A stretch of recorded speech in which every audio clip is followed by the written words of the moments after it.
say we finish that Proust Questionnaire that we started last episode? Oh, yeah. I think we're on question number 19. 19. Yeah. What was it again? What do you consider your greatest achievement? Man, my greatest achievement, I get family, you guys. Yeah. Yeah. I mean, that's how I measure success anyways. Is like, who's in your inner circle? No, just having the goals that I set for myself as a child, being a father and a husband. And, we've had not a perfect marriage. I don't think anybody does, but we've had a long running, as close to perfect as you can get marriage. I think that's a success. 24 years. 240 years. Yeah.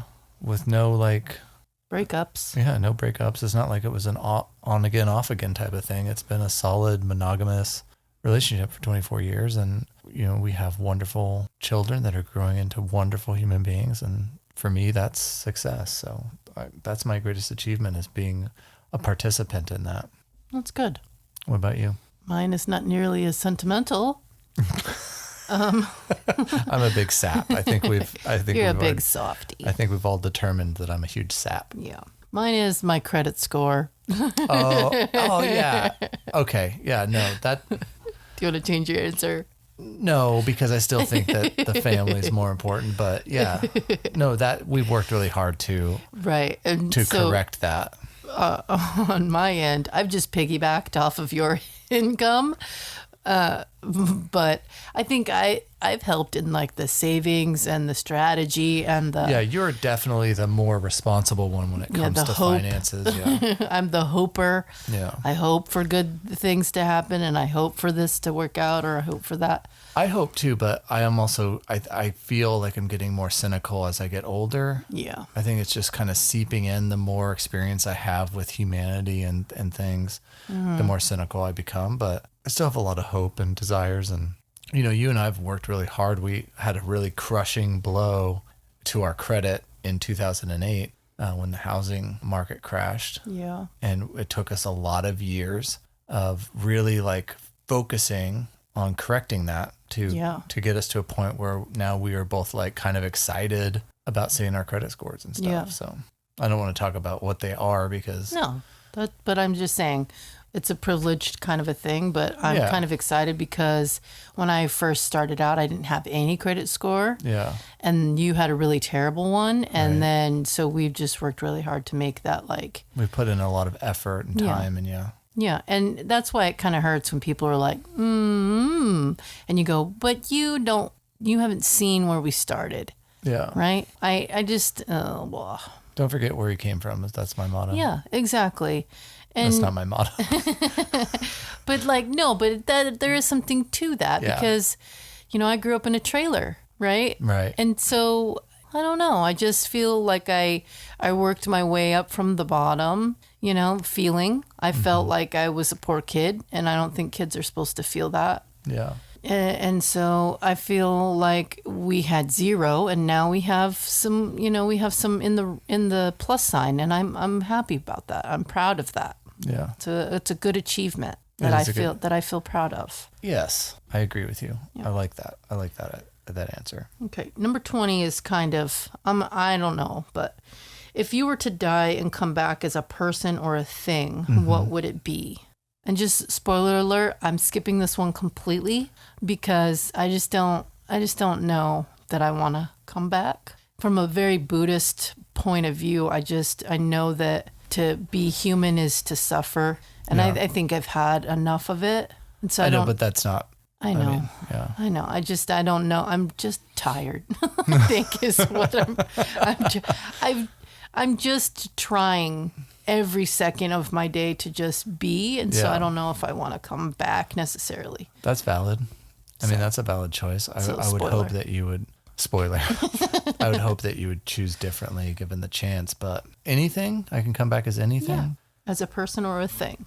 Oh, so am I choosing a person or a thing, not specifically a... I mean, it can be... I want to come back as Brad Pitt or I want to come back as a tortoise.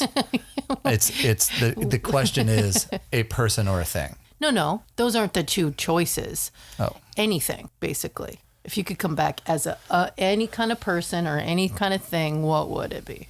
Yeah. I would like to come back as something that's not a white man, just to have that different life, to have that different point of view and that different experience. Mm-hmm. You know, I think we grow from having different experiences and stuff, but I don't think there's a specific person. Like, you know, I don't get really fanny about stuff, right? Like, there's very few actors or actresses where I'm like, I wouldn't be able to just have a conversation with them without feeling awkward. Yeah. You know, or any just celebrities in general. I don't really look at celebrities as being a higher caste. Mm-hmm. You know, they're just other people who just, you know, through hard work or luck or whatever circumstance, they have fame and money and stuff. I don't consider that to make them better than me. So I don't have like those kinds of things. So I don't know if I came back, if I came back as a human being, I would want to be something different than I am now. But if I came back as an animal, I would want to be a unicorn. Yeah. Even if it was just those, you know, like weird goats that only grow one horn. I'd still trot around the farmyard like I was a unicorn. Yeah. Oh, what's up, guys? Yeah. But quit pretending to be a unicorn, George. What are you talking about? It's a birth defect. Hopefully you'd be at a sanctuary where no goats are harmed. Oh, yeah. You know, that's my thing, is that if I'm an animal, am I in danger?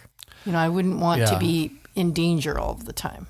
I'd want to live it, like, I'd be a Mustang if I could live at a sanctuary and, you know, be happy and free knowing that I'm protected. Yeah, but I think the thing is with animals is even like, let's take humans out of the equation. Mm-hmm. I think you're just in danger anyways. Like, that's the animal kingdom. Yeah. It's full of danger, right? Yeah.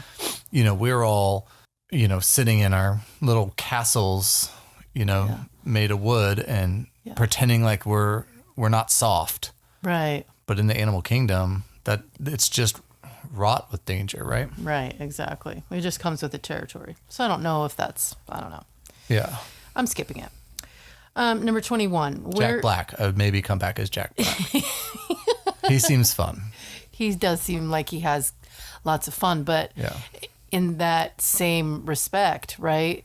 The happiest people sometimes are the saddest for a reason. Yeah, that's it. Yeah. You know, Robin Williams, specific example to that. You know, you always think of him as this very happy, out there person. Chris Farley too. Yeah.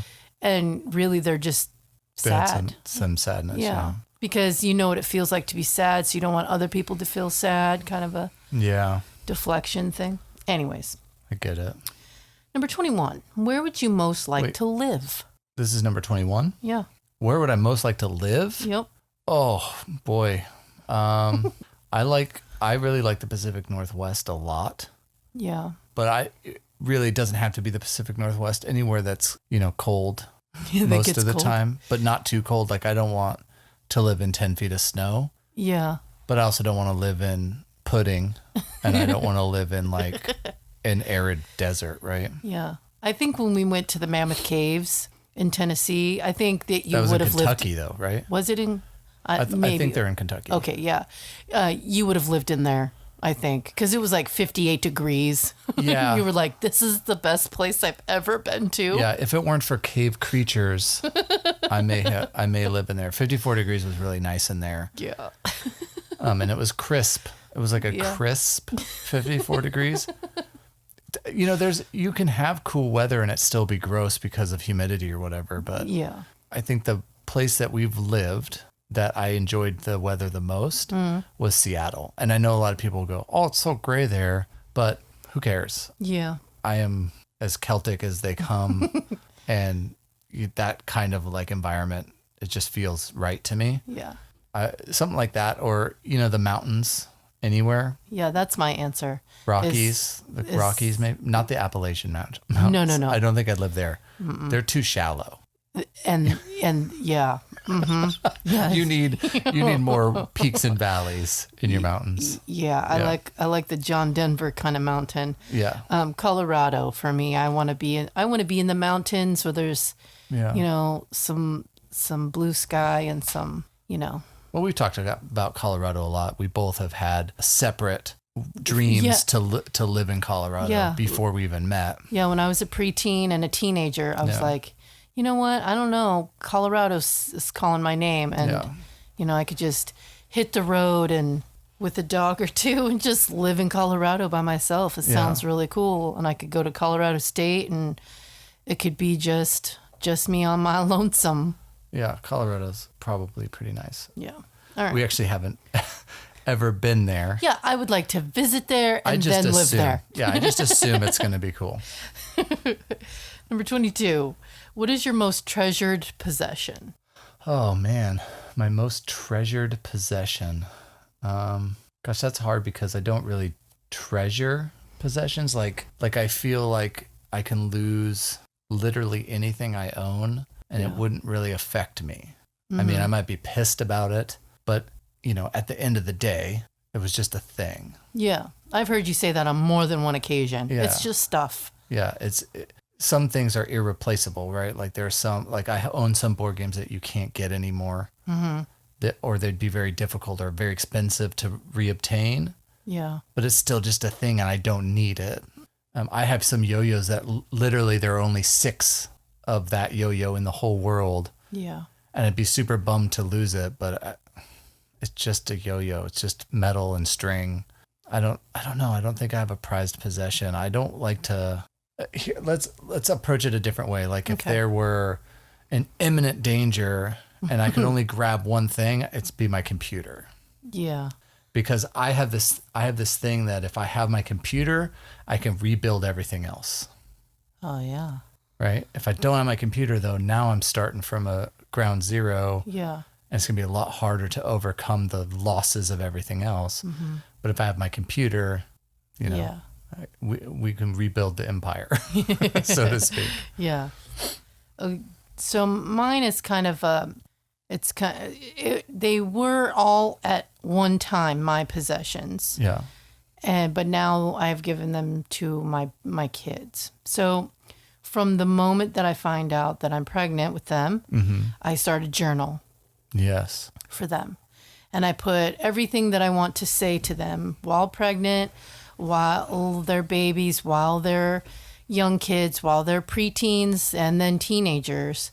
Everything I want to say to them and need to say to them, I put into their journals so that I remember and so they remember who I am and what I was at the time. Right. And then when they turn 18, I give them to them at their graduation or on their 18th birthday. It's like little miniature time capsules for them throughout your life and their life. Yeah. So, and I've done that for all 4 of the kids. And you always hear the stories and the funniness of, the first kid always gets the best photo album and the scrapbook and the all the time because you have time. Right. That's all you have is time before you have a kid. And then once you have a kid, so the second kid gets completely like effed because they don't get as much of an effort into their scrapbook. Right. Well, Third kid gets a blank book. Yeah, exactly. Like they get the book bought, but nothing goes in it. Yeah.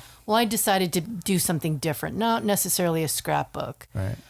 But I get them a birthday card every year, and whether or not they can read it or not, I tuck it away. So there's some that are still sealed in there. Yeah. And I keep their like baby teeth, but then I also keep a journal. And just like it doesn't have to be all the time, but every month I write in there, this is what you're doing now, and this is and I keep track of their first 100 words. Well, you when they're younger, you write more often, and then as they get older, you write less often because there's less change. Right. There's less drastic change, Right. but there are still some things in there that I want them to remember. And I've given Liam his and Bryce his, and I'm still working on Cameron's and I'm still working on Freddie's, but I'm pretty proud that I've kept them going this whole time. And that's something that they can keep of me and my words and who I was and what I wanted to really say to them in that moment of something really adorable happening or really sad happening. And that stuff's truly irreplaceable. Yeah, I feel that. I feel like it needs to be protected at all costs. And because I would be completely devastated if anything happened to those hint children. Yeah. Yeah. because I know you're listening. Number 23. 23. What do you regard as the lowest depth of misery? Lowest depth of misery. Oh, man. Personally or in society or? I think it's meaning personally. I took it personally. I take everything personally. Well, yeah. I don't know. I don't know that I've experienced the lowest depth of misery, and I've been through a lot of stuff. Here's the thing. When I was, I don't know, eight or nine, I had this book, and it was like a paperback book. I don't remember what it was called, but it had all kinds of illustrated facts and figures in it, right? Mm-hmm. And I remember in one part of it, it was talking about astrological signs. Yeah. And I remember it clear as day. There's a illustration of a man in a hammock, and then next to it said Cancer. Mm-hmm. And then underneath that it says, Cancers are content and happy. And like kind of just stuck in my head. So I kind of try to operate from that baseline of being so content cute. and happy. Yeah. I get mad, I get angry, I get frustrated, all of those things, but I like try to keep it level, right? Yeah. So even when something really bad happens to me, like, past relationship, lots of, infidelity, I don't know that I hit a bottom of misery. I was very sad. I was very broken. Mm-hmm. And I found a way out of that. And then I found you. Mm. And I just stopped being broken and sad about it. I didn't stop being broken. I'm still broken about it. Like it still sucked that it happened. It still affects me. Right. But you like have really helped me. You know? Also, I smoked a lot of weed after that happened. And it's really hard to be miserable on weed. Yeah. But no, I don't know that I've ever felt that. I would say that probably and that's a very privileged thing, right? Mm-hmm. Like it's a privilege that I haven't had that kind of complete rock bottom. Yeah. But that's also in your nature. You get kind of fluffed up a little bit, and then half an hour later, you're like, "What's up, guys?" Yeah. Like, wait, you were just yelling at us about pancakes, sir. I think it's from that book when I was a kid. It just stuck in my head that it's not okay to operate any other way because I'm a Cancer. Yeah. Right. And that's before I realized that, that's all just for fun. Right. Mm-hmm. I really believed as a kid, I was like, astrology is real for sure. A ruby is my birthstone. Right. Yeah, but whatever gets you through those times and that difficult feeling, especially as a kid. Yeah. Yeah. Okay. And, part of it's probably I was trying to overcome that really horrific act that occurred to me as a child. Right. Yeah. Not occurred to me. It didn't occur to me. It occurs to me. This is horrific. No, that thing that happened to me as a child, I was molested. And so maybe part of that was me trying to find a way to kind of bury that.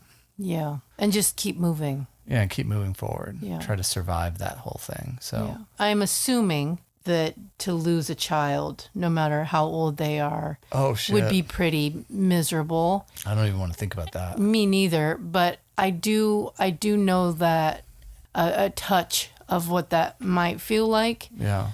Because we've had lots of pets and animals, and I've had lots of pets and animals in my life. Oh, you get really and when they pass away or something bad happens to them, I feel it in every ounce of who I am. Yeah, you're nearly inconsolable in those moments. And so I'm assuming that that's just a fraction of how it must really feel to lose your child. Yeah. And for a time there, we weren't able to get pregnant. And I felt like, okay, this is the time. And then it wouldn't happen. And I almost would have to mourn it as a loss of some kind because... Because you got your hopes up so high. Yeah, because, the 3 times prior, every time I asked for a child, I was given one. Right. But then, very blessed. But then the 4th time I wasn't able to. And so I had really just... Right. I had felt it. I felt that little tinge of what it must feel like to not be able to have a child at all or to lose a child. And that hurts me. Just saying those words, that hurts me. So I can't I can't even imagine. But No, I think that I agree with you on that. Like, we have not experienced that, but like, and this is going to sound really, out of it, but I remember watching the Duggars. We used to watch that show. What's that show called with the Duggars? 18, 19. It was some amount changed. Of kids and counting. Yes, it was a lot of kids and counting. I remember one of the older Duggars' wife at the time had a miscarriage, and they were filming her talk about it, and I could feel her loss through the TV. Like, it was so evident to me that was a destructive moment in her person, right? And I started crying. Yeah. So I can absolutely 100% see how that would be. Like, I don't know, babe. Yeah. No, we're not going to put that out there. I'm just saying that. I just don't know if I could survive something like that. I mean, that's what I'm saying. The lowest depth of misery that's what it feels like. I'm going to say that's for me too. Because I'm going to agree with you, and I'm going to take your thing and I'm going to claim it as mine. Okay. Because, my fur babies are my babies. Yeah.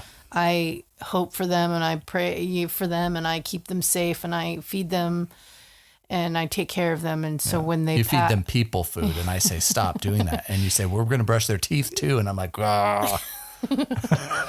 And so when we lost my little doggy Tempe, I just could not even, I didn't know what to do with myself. I was just freaking out because she had ran away. Yeah.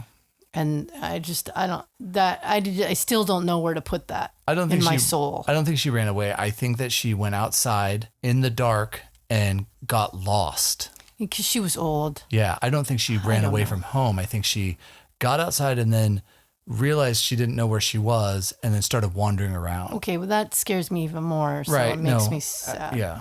Okay. It was bad. Number 24. I'm sorry. That was a tough one. I know. I love you. I love you too. It's not over yet, guys. Number 24. What is your favorite occupation? Now, I'm assuming this could be one that you've had, one that you want to have, or one that you just look up to. That's what I took it as. Yeah. So for a very long time, I've wanted to be an author. Yeah. I've wanted to write books. Please. Hello. Well, that's something that I aspire to, I think. I'd like to write books. Yes, please. But I really do like my career, generally speaking, that I'm currently involved in. Being an internet improver. Yeah. I do like it. I think it's a great. Not every job that I've had in the industry has been great, but the majority of them have, and it takes care of our family. And I literally enjoy the work. Before I found the internet, I had 47 different jobs. Oh my goodness. Yeah. And I didn't like most of them. Since you were a kid though, right? Yeah. I started working when I was 11 years old, under the table. At a bird shop. Craziness. But yeah, I really liked working at the book bindery in high school. And I really did enjoy my time crew chiefing. Is that? Being a crew chief. Being the crew chief for the Arizona Sedona hot air balloons. That was really fun. I mean, that doesn't pay anything, so it's not a survivable job, but it was a very fun job, and I had a great time doing it, though I still have injuries from that, trying to stop balloons with one hand and stuff. I have a trauma from you having that job. Oh, yeah? Where you came home and you told me about the snake that you almost stepped on. Oh, yeah. Yeah. Oh my gosh. I didn't almost step in it. I almost sat on it. Oh, even worse. It almost bit you in the butt. Yeah. And it was a baby rattler. Okay. No. See, I'm traumatized. Well, Blair just walked over and grabbed it. Oh. He's all, that could have killed you. He's a piece of work. And then just threw it off into the field. Yeah. That was a fun job though. Oh man. I'm trying to survive a garden spider just webbed out and hanging out. It's a white-faced, yellow and black garden spider. It makes my whole entire skin system freak the F out. And I'm like, nah. I go back and forth between wanting to smash it in its white-ass face or just leave it alone. It's not doing any problems. It's the thick at the shoulders, pointy at the feet, legs for me. I can't do it. Oh man. All right, we're getting sidetracked. sorry. But hold on, I wanted to say one more thing about the hot air balloons. Okay, go. Because we are talking about this occupation thing. My favorite part of that wasn't the air balloons. It wasn't the landing and doing the crew chief. It was the end when everybody was down and the balloons were put away and we were handing out mimosas and donuts. And I got to go around handing out mimosas and donuts and like jiving and vibing with people and telling jokes and like just kind of performing and like, you know, because everybody was so relieved to be alive. They were on the adrenaline high. Yeah. And so I was the funniest, most entertaining person they'd ever met. They were on the adrenaline high of not dying. Yeah. And then you're serving them alcohol and junk food and they're like, yeah, you're the greatest. Oh, I think stand-up comedy is something that I've always kind of like been interested in as well. I think that would be a fun job. Although I don't think I have enough lived misery. Well, you know, like I think a lot of comics are like you were saying about Robin Williams is like a lot of comics have that depth of misery. Then that's where they draw that humor from. Yeah. And I don't know, you know. I think you got a 15-minute set in you. At least 15 minutes, right? What is your occupation? What is the one that you like? I've always wanted to be a photographer for National Geographic. Oh, that'd because be badass. 1, you get to take beautiful pictures. 2, you get to travel wherever they send you. I used to look at my dad's National Geographic that he used to have laying around. I don't know where he got them, but whatever.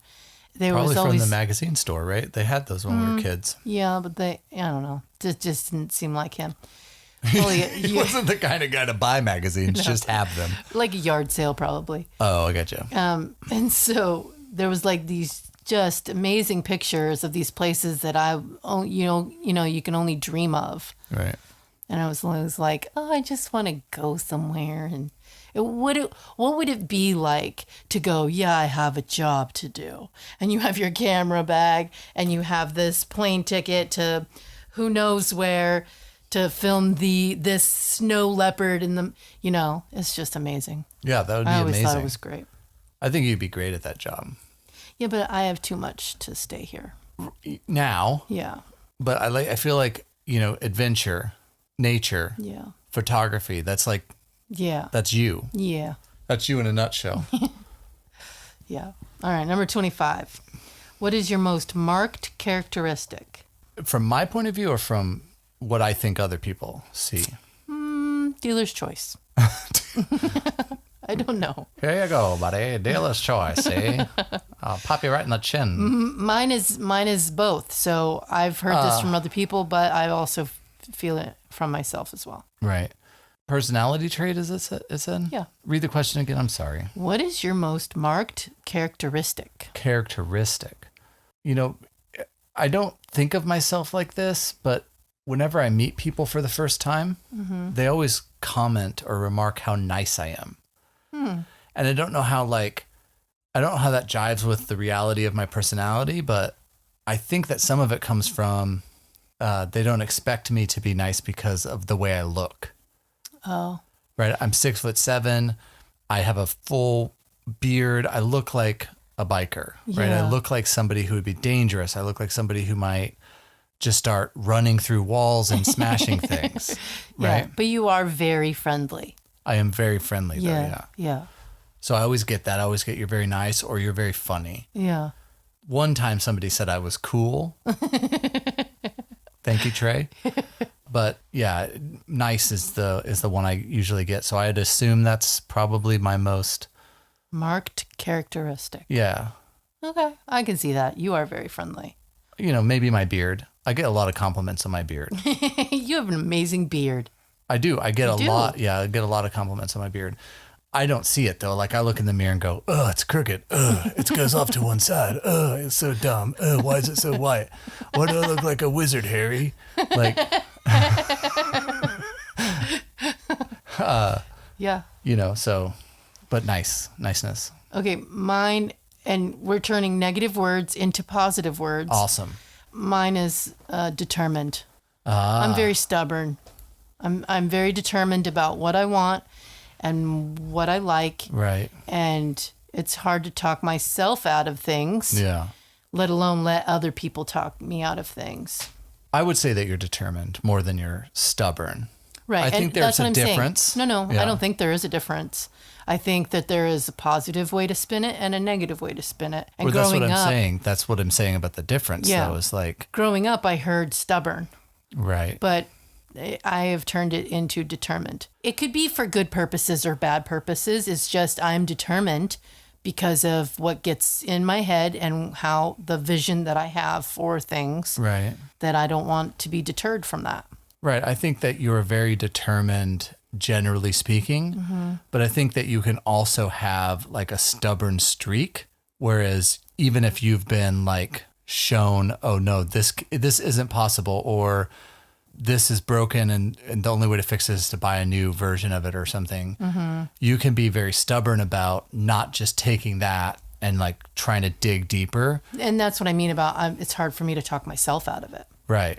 Because I just don't want to give up. Yeah. No, you hate giving up. Yeah. Because it makes me feel weak if I do. Well, it's there. Yeah, I can see that. It feels that way. Yeah. Doesn't mean that that's the truth of it all. Probably not the truth of it. Right. But it makes me feel that. Yeah. You feel weak because you've given up on something. Especially if someone else is leading the charge on trying to talk me out of it, I'll dig my heels in because... Oh, yeah. You know, it feels like I'm giving in to that person. And, you know, that's where you and I butt heads. Right, because I'll send you like evidence of something and then you'll be like, nah. No, that's not, I don't care what you've shown me. That's not going to. Little duct tape. Come on. Yeah, we can definitely fix this battery, this lithium ion battery. Yeah, well, I don't want to be wasteful either, pal. No, okay. I know. Number 26. What do you most value in your friends? Dependability, like you said earlier. So like if my friend says they're going to do something, my expectation is that we'll do that thing right away. No. I'm not like a child, but my expectation is that we will follow through on that plan, and that they won't cancel out that plan for some reason. Oh, they won't call up and be like, "Oh, I decided I can't do this," or whatever, or whatever the thing is. I have a hard time with people who are wishy-washy, right? If we've made a decision, just get it done. Yeah. And do it. You know, even when I don't want to do something, if I said I will do it, I do it. Yeah. Right? And that's, I appreciate that in other people too. Mine is humor. And I have the luck of making most of my friends. Yeah. My kids are my friends. I mean, you know, 2 of them are adults, so they're very funny, and so I appreciate that in them. They are very funny, aren't they? I value that in them because sometimes I just need a laugh. Yeah. And you have given me that for a million years now. And that's the 2 eons. That's the one thing that I really need sometimes. It's not like to help me fix my problem. It's not to help me keep hope, because eventually I'll get to that. It's that you just make me laugh in that moment. Yes, take the tension down 2 notches and level it out with a little humor. I'm like a human equalizer. There you go. All right, number 27. 27. Who are your favorite writers? Oh, Kurt Vonnegut, 100%. I love the way he writes. You know what I love the most about his books is he writes such a rich tapestry of a story. And the books are always like super short. They're super thin, right? There's not a lot of bulk or extra. And you take him and you compare him to somebody like Stephen King, who's like describing every rock and pebble, which can be a wonderful read. But there's just so much more verbosity to those books, you know? That you're not always in the mood for or have the time for. Right. So Kurt Vonnegut is up there. Chuck Palahniuk is up there. Although some of the books that he's written in recent years have been not bad books, but just kind of like experimenting and trying something different than his earlier work. And they're harder to read, but yeah, I still read them. So Kurt, Chuck, I love Dean Koontz. I know that he's just like a dime store novelist or whatever, you know, whatever thing they say about him, you know, he's not a serious writer, but he's a great storyteller. he's an amazing storyteller. I like his books too. I love his books. I think that of all of the, major known writers that exist, like Patterson and Crichton and King and Kuntz, Kuntz is my favorite. Yeah, me too. Right? I like that guy. I do love Crichton a lot, though, too. He's got a couple of books that I just adore. I've read over and over again. If I was going to do top three, it'd be Vonnegut, Palahniuk, and Kuntz. That's a good one. For me. I don't really have a favorite writer because I don't usually read books by the same author all the time. Right. Dean Kuntz is like the closest. You've read a few. I've read a lot of his. Oh, you have? Yeah, I've read a lot of his, and I like his storytelling because it's not all like hoity-toity or anything like that. Well, you read a lot of the Women's Murder Club, though, too, right? Yeah, I have, but I don't know. That's just kind of like crime drama. Yeah. I like true crime kind of things. Right. I'm a creep. But my favorite book that I've read this year is Untamed by Glennon Doyle. Oh, That book is totally my jam, especially right now. She writes from the heart, which I totally dig. Yeah. It's a good one. And you're right, Dean Koontz. I should read more of that. You also read Stamped, though, this year, right? Yeah, I read Stamped, and I learned a lot, and it's made me uncomfortable, which it's supposed to, I feel. Yeah. And I feel lied to. Yeah. I feel like, growing up, and another reason why I think the school system is completely broken is that we've all been lied to. Yeah. We've all been told some other just mediocre story that you would tell a 4-year-old just to shut them up, just to keep them quiet and tamed. And you know what? I'm not dealing with that anymore. Fuck it. I'm not at all. I'm really not. Right. And our history is uncomfortable because it was terrible, and it was founded with terror and misery in mind. And I'm not playing that shit anymore. Yeah. And I'm going to try to really teach our kids the real thing, the real story. Yeah. That's awesome. All I right. mean, it's awesome that you are taking that lesson and trying to hand it down to the next generation. Right. Not awesome that all of that fucking shit happened. No. Yeah. Number 28. Who is your hero of fiction? Like my favorite fictional character? Your favorite fictional hero? Not like superhero. Just, It doesn't matter. I'm sorry. I'm being way, Just I'm being way fictional? too literal with these Yeah. questions. Take a fictional hero. I really like Odd Thomas from Dean Koontz. Oh, yeah. I think that's a cool character. Speaking of heroes, that's a good one. Interesting character. I also really like, Iron Man. Mm-hmm. But I liked Iron Man way before it was cool. Way before Robert Downey Jr. the movies. I was reading Iron Man comics back in the 90s, Yeah. I always thought that Iron Man was, I don't know. I kind of had this thing where it's like, DC's for chomps. I'm a Marvel only guy, so can't like Batman, gotta like Iron Man instead. Uh-huh. And so I just kind of fell into that. But I think my favorite superhero in fiction is Moon Knight. Ooh. And then he's like taking Batman even to the next level, right? Like it's very similar kind of backstory, except for he's an alcoholic, right? Like, so he's got like this extra layer to him. Yeah, that's where I'm going to go with that. Okay, cool. Mine right now is Harley fucking Quinn. Nice. Harley Quinzel. Harleen Quinzel. Anyway, I don't know. It's because, she didn't know who she was until she just did some shit and figured it out. I think you're really connecting with her. Yeah, I know. I recently. don't know why. I just don't know.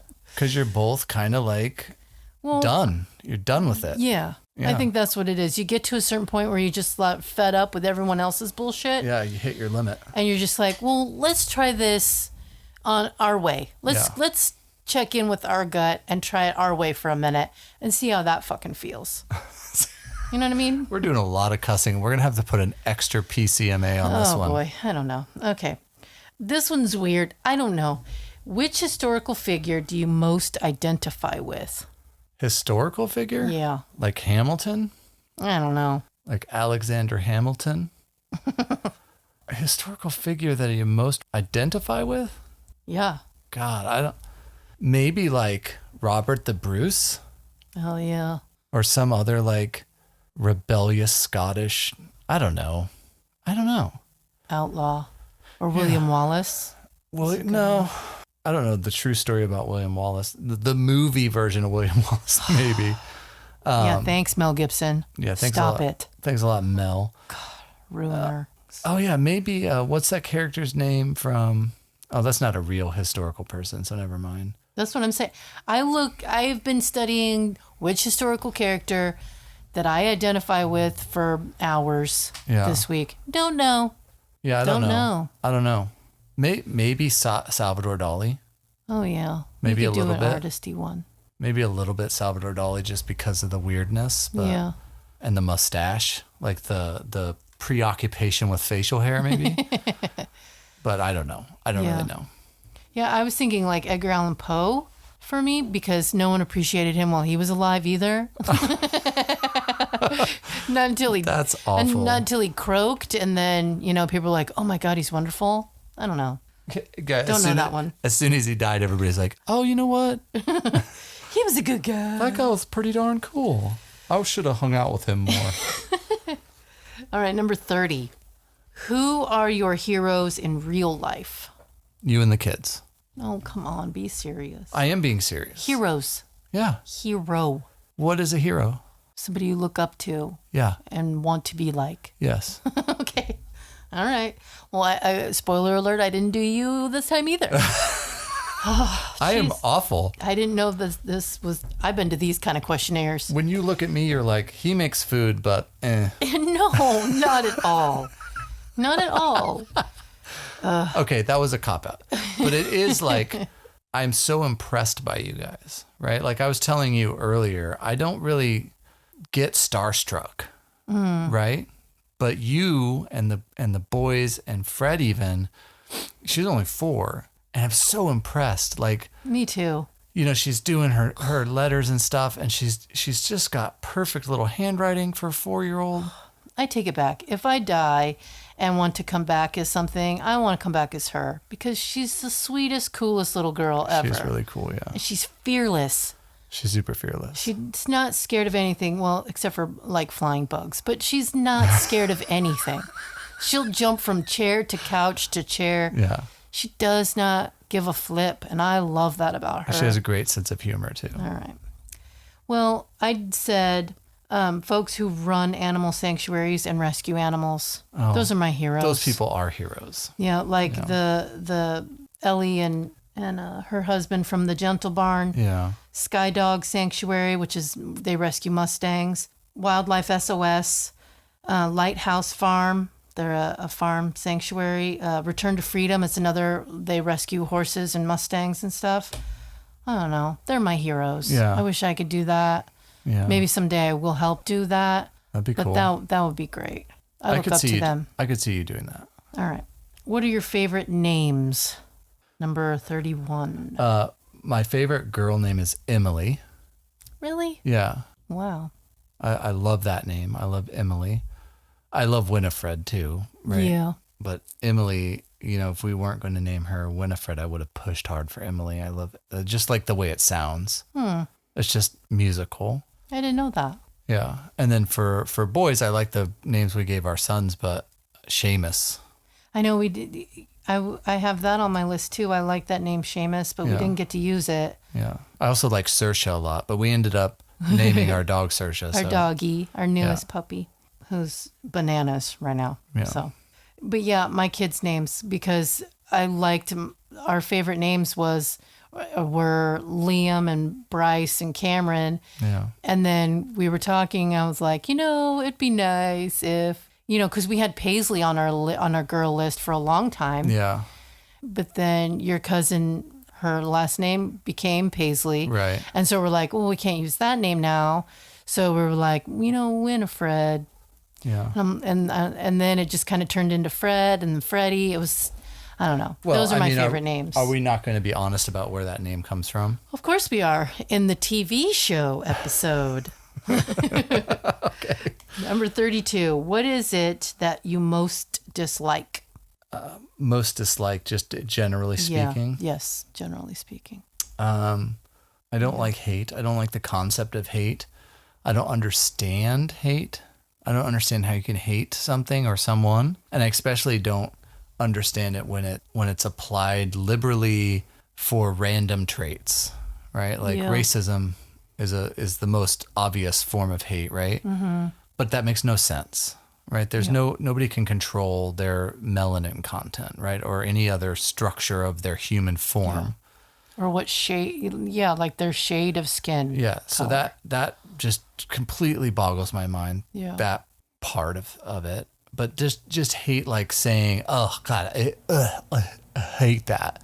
Like, why? It's used too much. It's just too harsh of a word for most things. And sorry, go ahead. I was just going to say, it really needs to, it's a word that loses some of its power and some of its identity by being used so flagrantly, right? And if you're not applying it to serious things like racism, and you're just applying it to pudding, I hate chocolate pudding. Like, get out of here, Kendra.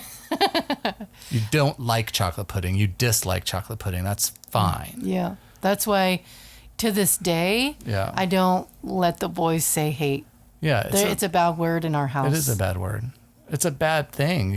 It's not a thing that you should carry around in your heart at all, if you can help it. I mean, sometimes it's hard to not like be like, oh, you fill me with rage, right? But I don't understand hate, generally speaking. It doesn't make sense to me. Okay. Well, my most dislike is greed. Yeah. That goes along with it, right? Yeah, that goes along with selfishness too, that I don't like in people. Yeah. Is greed.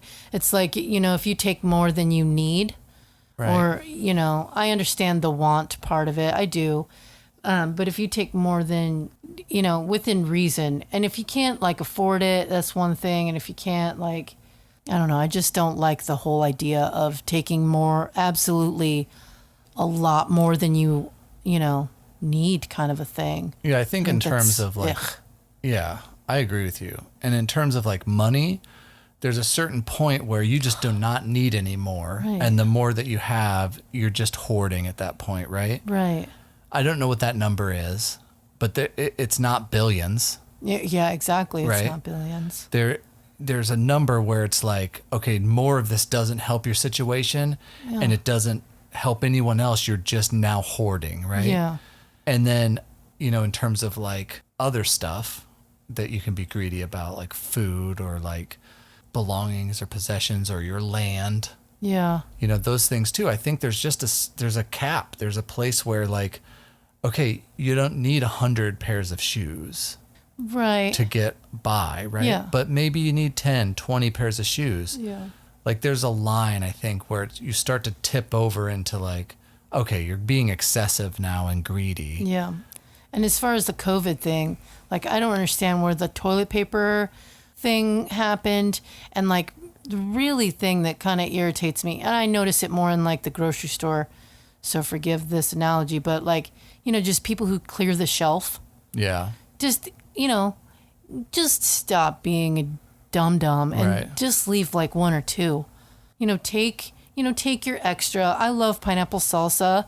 I'm going to take 4 or 5 of those. So, but whatever. But I don't clear a shelf. I don't like that. But we have a family of 6. The people who are clearing shelves are doing it because they think they can turn a profit I don't on like those products. that. And especially around, like we noticed it way more than I think everyone else in the world did, because we live in a place where a lot of the biggest drop shippers and like resellers live in this area. Yeah. And so they were going around to all of the Krogers and Walmarts and just cleaning them out of all the toilet paper and hand sanitizer and all that stuff. Don't you find that gross? It is gross. It's gross behavior. Because then, mamas who need wipes or formula for their babes, then now they have to spend more of their hard-earned money to get those things. It's just... you're being a jackwagon. Look, Stop some it. things you just shouldn't profit off of. Exactly. Right? Like you shouldn't profit off of feminine hygiene products. You shouldn't profit off of diapers. You shouldn't profit off of toilet paper. Those are necessities. Like I get capitalism. I get it. I understand it. But there's just some things that should just be like, here, you need these things, you can have them. Yes, exactly. Sorry. We got way off the rails on that one. Which one was that? What number was that? 32. Okay. What are we on now? 33. 33. What is your greatest regret? Oh, I don't have regrets. I regret. What? So I will regret my behavior but I never regret outcomes. Oh. Right. So like I might regret how I acted or like Over pancakes. or what I said. Yes. or what I said. But I never regret what the ultimate outcome of all that action was. Right. And I don't typically regret even the action or behavior either, except for in very extreme cases. Like, you know, I do regret getting a little pissy about the pancakes, but I don't regret what came of that. Right. Or like, okay, here's a really good example. Okay. The girl I was dating before I met you, I broke up with her in a very rude and regretful way. Terrible. Just terrible. I don't regret breaking up with her, but I regret how I broke up with her. Oh, I see. Right. Oh, that's a good way to put it. Yeah. As a bad way to break up with her. Shame on you. Yeah, I even got mad at you when I'm a total I found ass. out. I'm a total asshole. I didn't find out until decades later. I just want everyone to know. I would have kicked your ass in the very beginning. It was just an immature way to do it. I know. And I regret the way that I did it, but I do not regret breaking up with her because it led to us. Yeah, exactly. Right. But you don't leave a message. You don't leave a message breaking up with a lady. On their answer machine. Yeah, I know. That's awful. Terrible. Tisk. So my greatest regret is I can't talk about specifics because I think it's a little too unsafe for me, but I regret not trusting my gut. Yeah. For certain circumstances, like where I should have done something or I should have said something. Right. I regret not trusting my gut and doing more than I should have. I know exactly what you're talking about. Do you? Yeah. Okay. And I agree with you. Okay. I should have said something or I should have done something, but out of fear I didn't, and so it made me feel sick to my stomach to this day. About there's a couple of things that I would change and go back. So I do have regrets, but I think what along the lines of what you were saying is that because of those things, I now trust my gut more so. Yeah. Because I don't want to ever let myself have that feeling ever again. That makes sense. Especially when it comes to my people. Yeah. Number 34. 34. How would you like to die? Oh, Jesus. I'm sorry. I don't write the questions. I want to be very old. I want to have nothing left unsaid. And I want to just quietly pass away with everyone around, all my grandchildren and you and the boys and Fred. Well, I don't want to be there when that happens.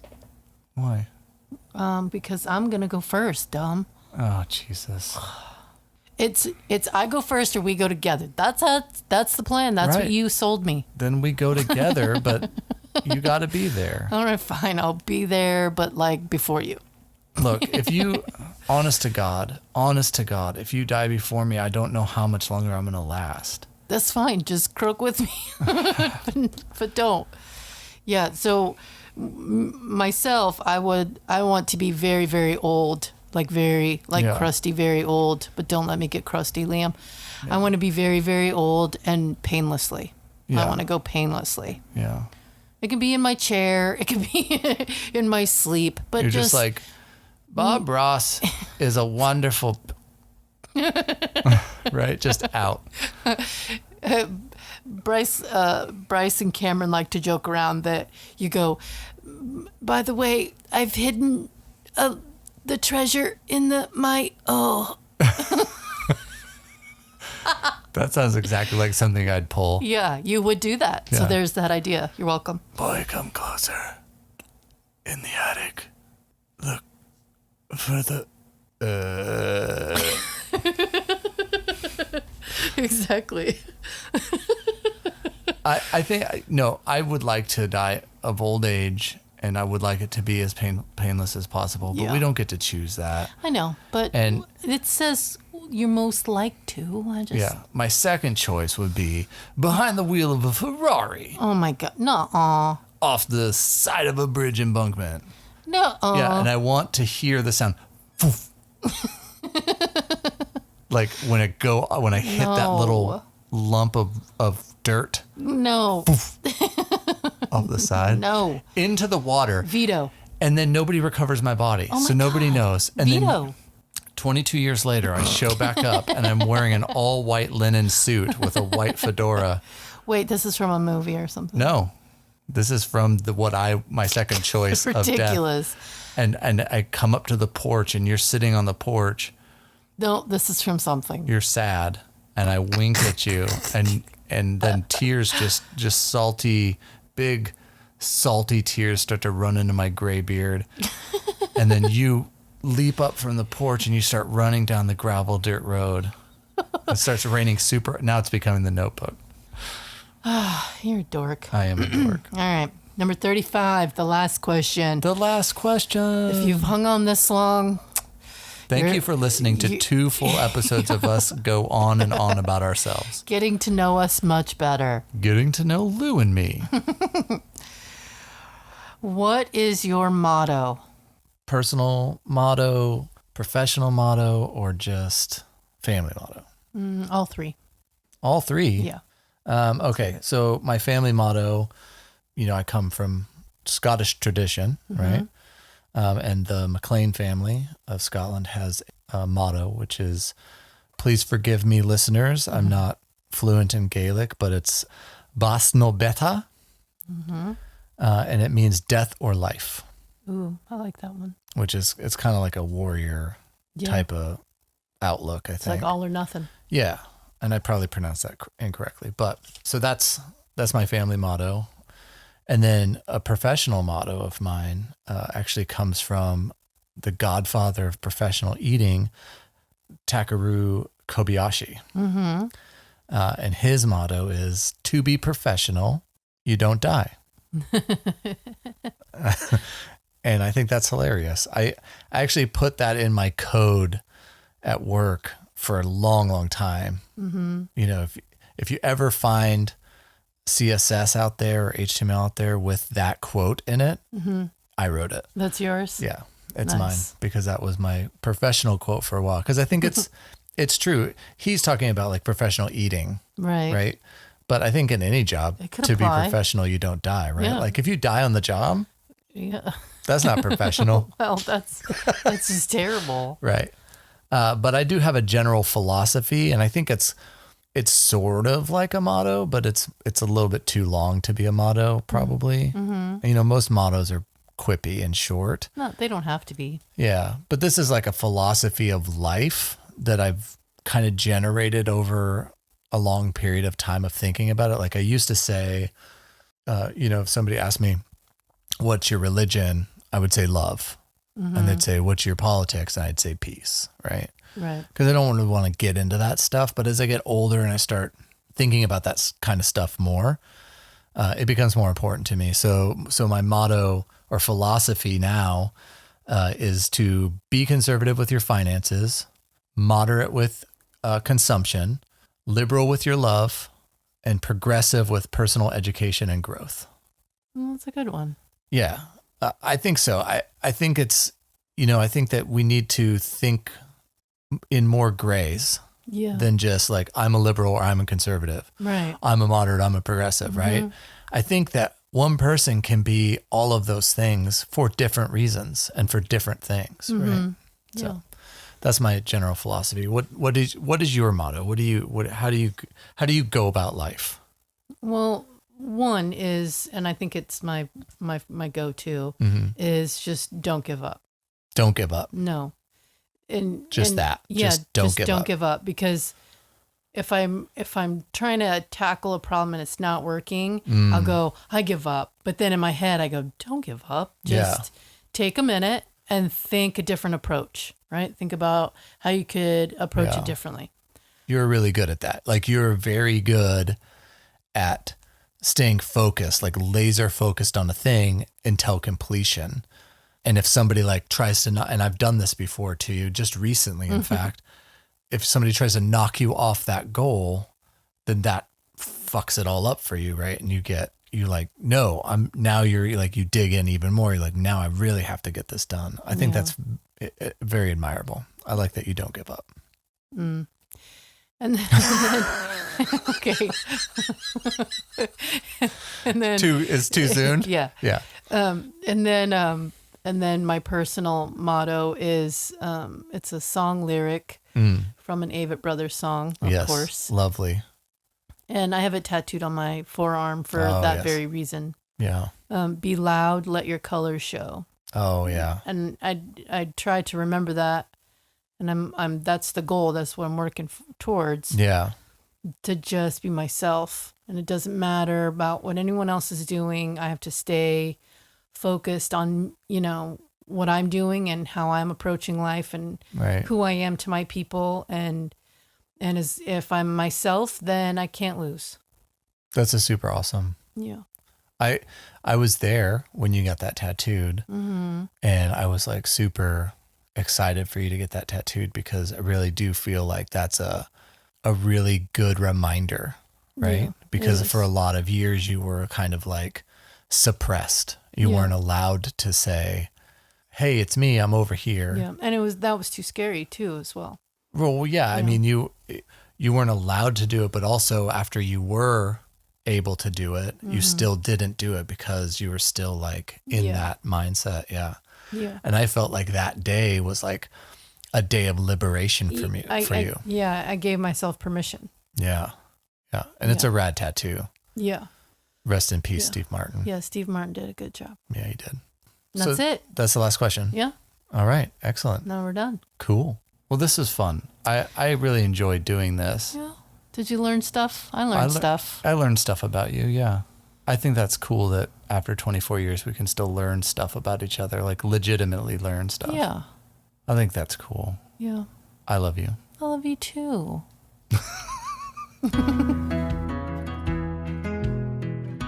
The Lou and Me podcast is a Matthias production. The song is No Carpets by the New Forevers.